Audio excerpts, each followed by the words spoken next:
Welcome to Talkin, Maine. I'm Tom Saviello, the Bowtie Boy, and I have a special guest for me, the president of the University of Maine Farmington. Joe, welcome. Well, thank you very much, Tom. It's great to be here. And you didn't know you had this wonderful asset here in the university, did you? You know, there's so many wonderful things at this university that people don't really know about. This is a hidden gem, and I want the people in Western Maine to really know what they have here at this university. And we'll come back to that. But first I wanted you to introduce yourself, who you are, because you and I have spent some time together talking, and I was overwhelmed by your background. It was phenomenal. And I think people know who you are, and that would be helpful to them. So, Joe, tell us who you are. Well, sure. Well, the first half of my career I spent in the business world, and I was a senior vice president of a gas and electric utility. And then the second half has been devoted to university life. And so I first began teaching, and then I became a dean, and then a provost. And so first I was at Stony Brook University in New York as the dean of the business school. Then I came to the University of Southern Maine, and in the University of Southern Maine I was the dean of 4 schools: the business school, the Muskie school, the education school, and the social work school. And the idea was to try to get them all to work together. And that university got into budget trouble because of a decline in enrollment, and they asked me to be the provost to try to deal with that challenge because I had the business experience as well as the academic experience. So after I did that, I went to the Muskie School, and I was teaching for the last 7 years. I teach graduate students, I teach PhD students, and I teach courses in democracy and public policy and leadership and argumentation and advocacy and crisis management. Wow. All very interesting courses, and I love the interaction with the students that I had. And then all of a sudden the chancellor called me, and he said, you know, I have a need for you. Would you come to Farmington to serve as the president here? And I thought, you know, I think I could help. And so my wife and I have moved to Farmington right here on campus. And I may be the only one who has a house in Farmington and now a camp in Portland. I've turned my house into an occasional place that I visit. But my main house is right here in Farmington. And you're actually living in the presidential house, right? We live in the president's house, and we're right on campus, and there are just so many activities that happen on campus. Last night we had a dinner for our leadership group, people who are involved in, students who are involved in leadership of various the other night we had one for athletes. It's kind of the end of the semester. Yeah, right. So at the end of the semester, we have all of these events. Tonight, it's going to be the honors students going to get together. So it's a kind of 24/7 job. It's not the kind of job that you just go 9 to 5. You're not very enthusiastic about this job, are you? Well, I'm enthusiastic about this university. Yeah. You know, this was a university I did not know well.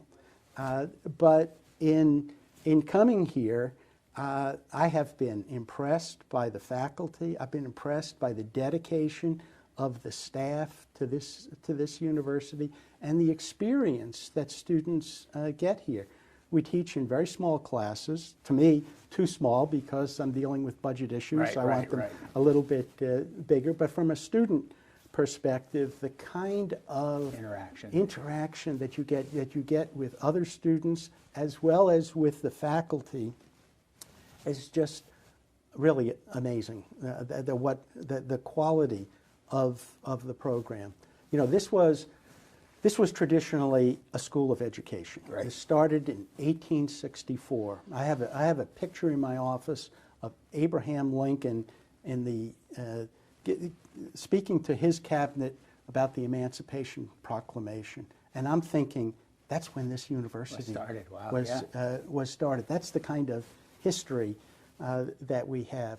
But a great school of education needs to train future teachers in the liberal arts, in English, in writing, in art, in biology, in math, in history. And so over time, we not only became a very good school of education, but all of these other areas have expertise in themselves. And so students can come just for Gain that knowledge. those And subjects. a teacher needs that all to be rounded as a good teacher, but as that, you create a program that others can come and participate in. Yeah, and I mean, we still do a superb job of educating future teachers, and we hear it from the superintendents, and they say, when I see an application coming from Farmington, I put that on top, right? Because And I think we've had the Teacher of the Year for a number of years that comes out of this facility, and it's well known for that. I mean, my son is teaching, but he ended up going through USM, but he has his BS degree from Farmington, and I'm sure when his application went in, he said, this kid's probably got some good background that can take forward. You're absolutely right. Yeah, the reputation is great. And then it's beyond teaching. Just yesterday, the humanities program had their awards at the end of the semester, and creative writing people got up and displayed their work. I mean, terrific stuff, just terrific. I know that when I taught as an adjunct here, I can tell you from when I first started to when I finished, the quality of the students we had here was head and shoulders above the first 10 years that I was here. They were phenomenal. They were engaged, they were enjoying themselves, they were ready to learn. So I think you're seeing that with our student body that's here. Yes, and of course, you know, we've just went through those 2 years of COVID. So this class that is going to be graduating May 6th, they had a freshman year and then went into COVID, and now senior year has been almost normal again. But in those sandwich, in the middle was a COVID experience, and I'm going to tell them that that's going to be a resilient group, right? Because they are able to deal with Plan B. They can adapt quickly. Absolutely. You know, we all think of life as being only Plan A, but we know as we get older that Plan B, C, and sometimes D has to be it. And these students learned at a young age. But now that we're out of the COVID time, we see this engagement again, and it's a wonderful thing to see, and the students appreciate it. Are you going to have a Zoom graduation so that they know what it would remind them? No, I hope not. No, we're going to all do it in person, and we're just want to make sure that we get good weather because we're able to do it at that narrow gauge amphitheater, and it's a wonderful location with the mountains in the background. It is. I mean, this is an idyllic place. I mean, the setting is just great, and the interaction between the university and the town. I mean, they're really one and the same. And so, you know, you talk about it as the gem. So expand on that a little bit more as to things that are here that people might not know about. You know, I had a student the other day. We had a recognition lunch, and the student was from Wilton. And she said, I thought I knew this university. Being from Wilton, I mean, Farmington is right there. She said, I did not know until I came here what a great university this was. You know, our faculty are just so dedicated to teaching. We published something called Teaching Matters, and it is what this university is. This university is a place where teaching does matter. And so the faculty, even though they're doing their research and their writing and they're doing everything that faculty elsewhere do, teaching is their #1 job. And that makes a difference. That makes a difference. You think that's obvious for a university. Oh, well, I mean, university, of course, students come and they teach. But universities have lots of things going on, and some of them are really rewarding faculty more for their research than their teaching. But here, teaching does matter. And I would love more people from Western Maine to recognize this and to send their children here. You know, with the cost of education, to send a student away, and a lot of people feel like, oh, I've been here my whole life, I want to get away. To go away and then have to take out loans and then become indebted by the time you graduate from college discourages those students from going on to law school or graduate school or wherever their career may take them. Whereas if they came here, they would have a much smaller cost, and then they could save their money for graduates and move on in their careers. So we need more local people looking at this. And I think I shared with you when we started the show is that my son went here. His only comment was when he made the decision to go here is, Dad, I love the school, but it's 8 miles away. And I said, oh, okay, well, I expected I'd probably see him home every night. And the first night I brought him into campus, he moved into Purington Hall, into his room. And that morning when I got up, he was home sleeping in his bed. And I said, well, that's what I figured was going to happen. Never saw him home after that. Yeah. Never saw him home after that, other than holidays or whatever. But when we took the tour of the campus, only thing I really knew about was the student center. There was so much behind the student center that people don't know about that I didn't realize until I came here, like the Performing Arts Center, like the little arts building that sometimes there are different little displays that are in there. Thomas Auditorium, the things that are here that people don't know about. I mean, students can get a wonderful education in science here. Originally, we did it for the students who are going to teach, but now there's so many job opportunities in STEM that students who come here. STEM, let's tell everybody what STEM is. We always get hung up on acronyms in every show I do. So this is science, technology, engineering, and mathematics, and we, for short, we say STEM. We say STEM, but that whole area is an area where there are a lot of jobs, and so students come here, can get a wonderful education in the sciences, and then go on to various kinds of careers after that. And recently, geology is one of the ones that kind of close to my heart. As a soils guy, I dealt with the stuff after it got ground up, but there was a phenomenal young man who actually runs the geology museum in Bethel. Yes, came from our university. And I've had the opportunity to go up on the floor to see some of the things that they have done, and these students have done some phenomenal studies that are graduate level studies in my mind that they've done as undergraduates. Well, just last week we had what was called Symposium Day, and this was a day where students get to show off their work.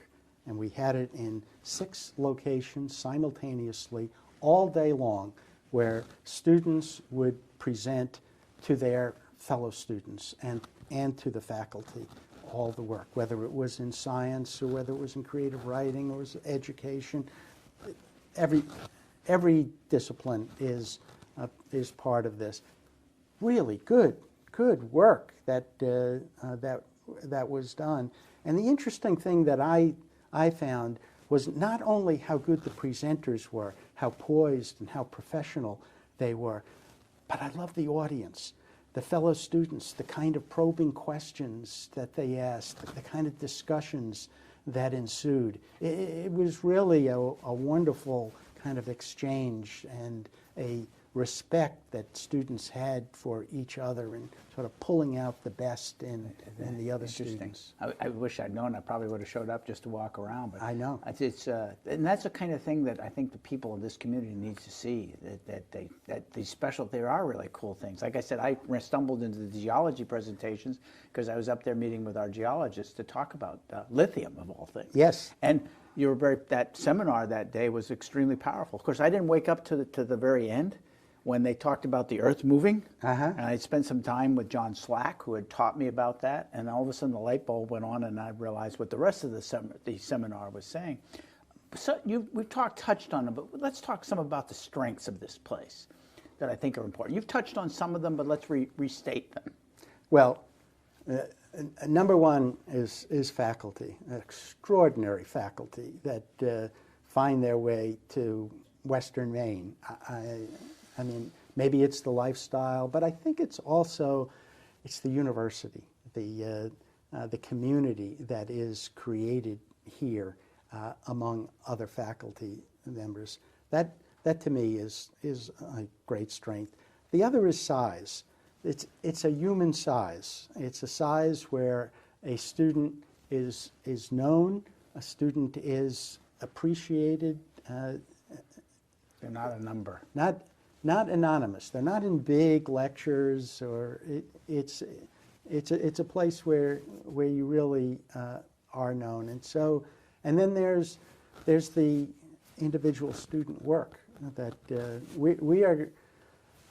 Last year we did something on teaching matters where the faculty wrote about how they teach, and we created a book on it. All the faculty writing about their ways of teaching. This year we turned to the students, and we're doing a journal on student work, and we will publish student work throughout the university. And I mean, just reading some of this stuff is... So you'll actually take some of the presentations that were made, they've written it up kind of in an essay or... Yeah, they're essays. They're short. Essays about what they did, how they did it, and so forth. Kind of a little, well, I think, of course, the scientific novel, the scientific papers you're writing with your opening and so forth, but it'll be different, and they'll actually talk about that experience and what they did. That's pretty cool. Now, of course, you can put your phone there, and you can be linked in to a website if you want more. So it's really 21st century. Joe, I stuff. remember when I got to graduate school at Orono, and I wanted a calculator. So I talked my boss into spending $450 to buy an HP 45. My phone does 10 times what that HP 45. I was just going to say, you probably could get that for $5 now. For $5. The banks, now, when they used to give out calculators when you'd open up an account, did more than the HP 45. And now I watch the technology that little thing called a phone can do anything and everything. It's like, yes. Holy mackerel. Yes, yes. So they can take a picture of the barcode, and it will take them to a website if they have it. Right.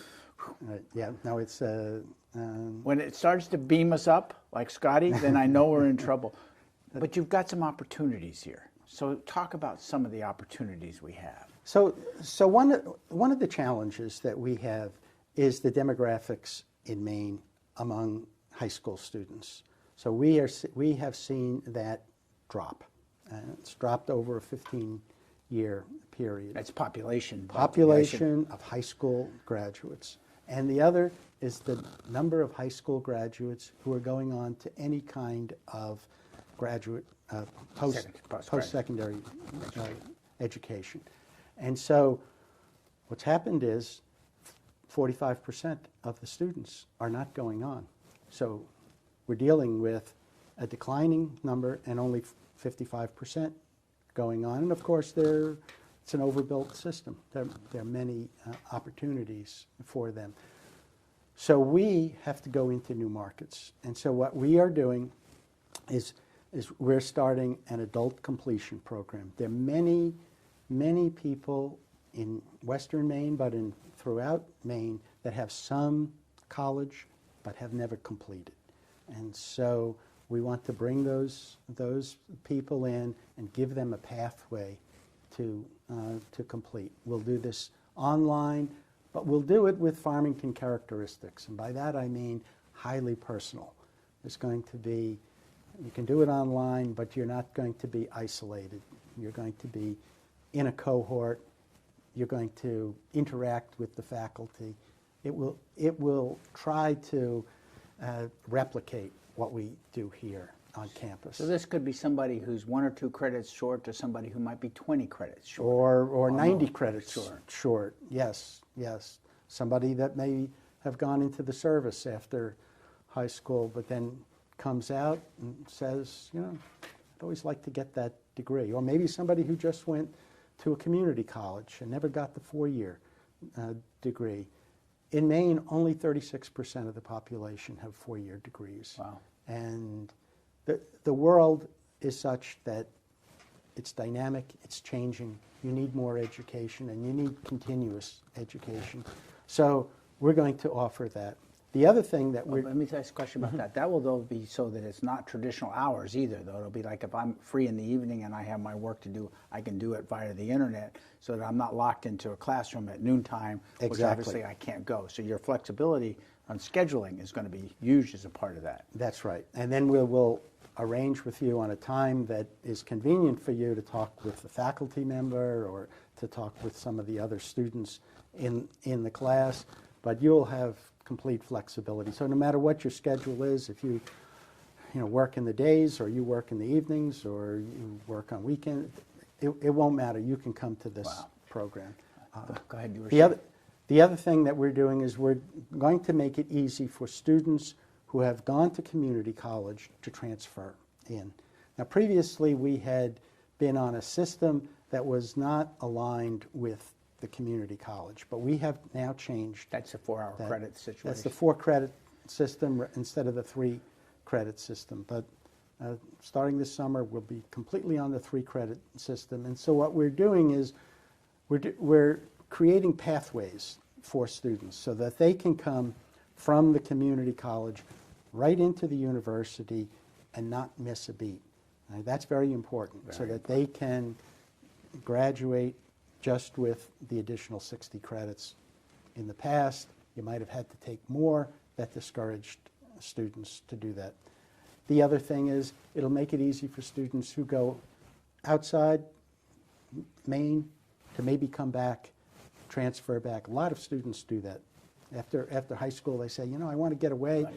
After a year or so, they say, this is either too expensive or it's just not worth it. I'd rather be home. They can come into Farmington. So we'll make it easy for that. The other thing that we're doing is graduate. The world is such that a college education is no longer the end. It is continuous. And so graduate is very important. And so we're starting some new graduate certificates. We'll be beginning one in professional writing and human resources, a number of them in education, like climate change. And so we want to educate students beyond the 4 years of college.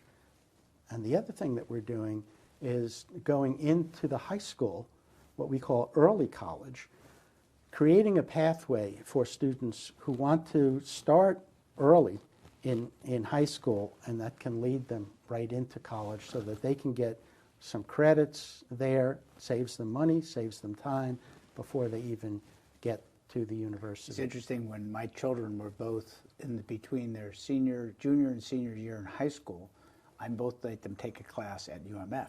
Okay. Because my goal was I wanted them to experience what a college course was like, that in high school they know you very well, they'll accommodate you, they'll work with you. In college they'll help you, they'll accommodate you, but they're not going to carry you. And I wanted them to experience that. Now both of them ended up using the credit they got here to graduate with. But that's a great idea, because that's a transition. One, it helps them, brings them into the university, it gets them some association with them, and they can bloom and blossom when they're in here, and it convinces the students in high school that they actually can do this. And so, I worry about that 45% that are not going on to college in the world that we're entering into now, which really requires much more And it's education. true, because having someone, I know the area, I think I shared with you, there are people in Mount Abram that Farmington is another world. To think about the university is another world, but if you're able to draw them in at an early age to find out they can make that. Yes. There's a couple programs that you've just got instituted. We talked about that on the radio show, and that's the social worker program. The counseling program. Graduate counseling program that we began a year or two ago. And now we're beginning a part-time program. So we have a full-time as well as a part-time. The demand for counselors because of the mental health crisis that is taking place, it just booming. And so we need to produce counselors for Maine, and that's what we're doing. And we'll run a phone number across here. Everybody can see it, that you can call if you've got questions with Joe or anybody else. At least they can direct you to where you need to go. So Absolutely. you can see it right there, Joe. Yeah, I can see it. I knew you could. The other thing that you pointed out to me as we get close to the end of the show is I talked about education as being kind of the center of excellence here. But there's another program, the actuary program, that I didn't know that you have. Let's talk briefly about that. So in our math department, we have created an actuarial program, and actuaries are needed in insurance, they're needed in banking, they're in high demand, and we have the only program in Maine, and I think it might be the only program in New England other than Massachusetts. These students are in demand right from the get-go. They get internships right away, and they are sucked up into very lucrative careers. Of course, you've got to be able to do the mathematics, but it's a wonderful, wonderful program, and where actually one of our faculty members is going to spend a year just studying that so that he can come back and be better prepared to teach. It's now, great. One of the other programs you had, and I hope I don't get in trouble, but the ski industries program, you're broadening that concept into the tourism because of who we are and where we're located. So we have an outdoor recreation program that is linked into our business program, and so that we can, but the ski industry is big in terms of our relationship and the internships that we have. But that's a program that recognizes that this part of Maine is really a vacation land, and we need to support that industry by developing students who can move into ski. But it's broader than ski. Yeah. It's really all of hospitality and tourism, and so the partnership there is very strong, and students can go into that program. They can get a certificate in ski, but they can also get a broader education. And we're within our 2-minute window, so what message would you like to close with as we bring this show to an end? Well, I want to encourage the people of Western Maine to recognize the value of this university, that this is a real gem in their backyard. It is a $30 million a year enterprise, so it brings a lot of economic value, but it also brings a great opportunity for the people in Western Maine to take advantage of this, and I want them to do that. Joe, thank you. Will you come back on and give I us would an update? I would be glad to. This is great. I'd be glad to Flew do that. by. God, you're fascinating. Thank you so much. Thanks for coming on. Again, here's the number that you can call if you've got any questions, and we'll see you next time on Talkin' Maine with the Bowtie Boy.